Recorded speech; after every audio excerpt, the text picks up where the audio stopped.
Should you take the pension or the lump sum? We got the whiteboard. We got the PVC pipe. We're primed and pumped for action. You better watch this whole video because even though it's right now, it's March of 2024. Whenever you catch this video, the same concept is applicable. You better know how this works. All right. So in this case, we got a bunch of numbers up here. All right.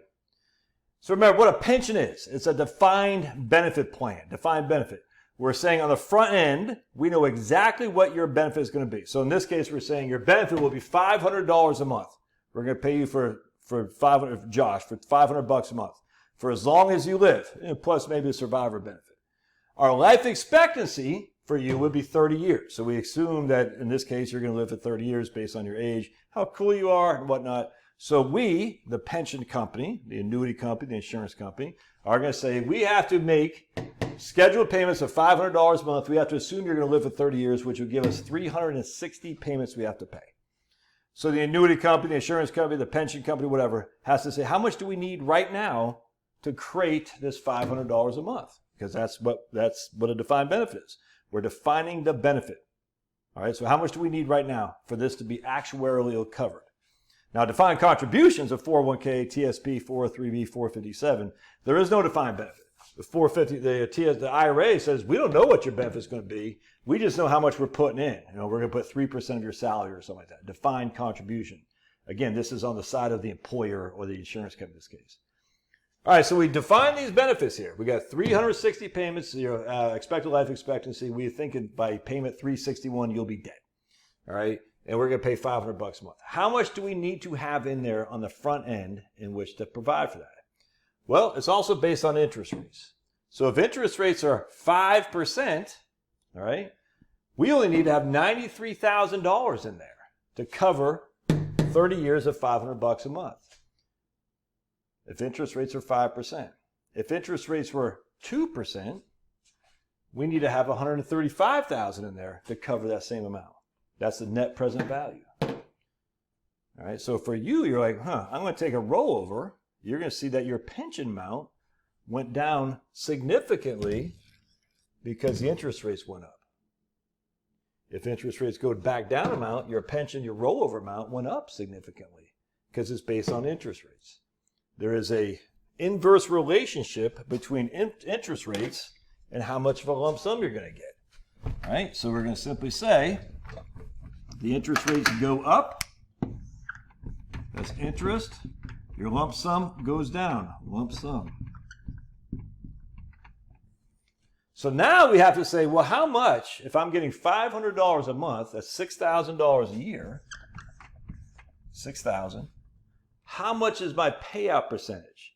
And we're going to say 6,000 divided by 93,148 is my payout percentage. And I'll explain this here in just a second.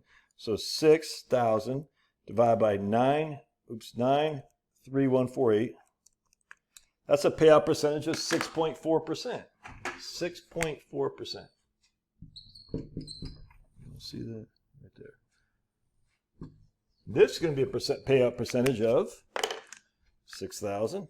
I would think much less. Divide by 1,35274. 4.4%. So 6.4 versus 4.4. So back when interest rates were low and our defined benefit was $500 a month, this we would not want to take as a pension. It wouldn't make any sense because our payout rate was only 4.4. We'd absolutely want to roll that over and take control of our money. All right, but now the interest rates are high, our payout rate is 6.4. So we do not want to take this as a pension, as a lump sum, because it's lower. We're getting the same $6,000 a year, but we're getting it on less money that we will have as a lump sum. Here we're getting on more money we have as a lump sum, so in that case you'd probably want to take a lump sum. But no way you do that here. I don't care what any financial advisor is telling you. It's like, oh, we can do better. No, man. Look at the difference. Your $6,000, you'd only get $93,000 here as a lump sum, or your $6,000 when interest rates are low, you get $135,000. And inherently, you're going to want to take the $135,000 because your payout rate is so low. Your payout rate here is 6.4%, much higher than that. Again, as the lump sum goes, as the interest rates go up, the lump sum goes down. And a lot of people sit there and say, I got to see what my lump sum is going to be. It's based on the interest rate. It's going to be based on the interest rate. And the interest rates go up. They're like, man, my lump sum just went down. That sucks. No, it doesn't. Your lump sum went down, but you have more. You still get your $500 a month, man. And again, that's guaranteed from the pension. You could say, well, my company sucks. All this is, I get all that. But it's a big deal, man. So if interest rates go down in the future, and you're looking at taking a lump sum, you would want to look at your lump sum will go up. If interest rates go up in the future, your lump sum will go down because it's all based on that right there. Hope that makes sense, man. Anyway, love to hear your thoughts. Again, if I'm you and I have the choice right here, I'm taking the pension because it pays out a hell of a lot more than it did before relative to a payout ratio. The reason it pays out more is because there's less money that I get from a lump sum. All right. Love your thoughts. Subscribe down below. And don't forget, we got my investment courses, my retirement plan courses in the doobie-doo. So sign up down below. Love to hear your thoughts. We'll see you. God bless.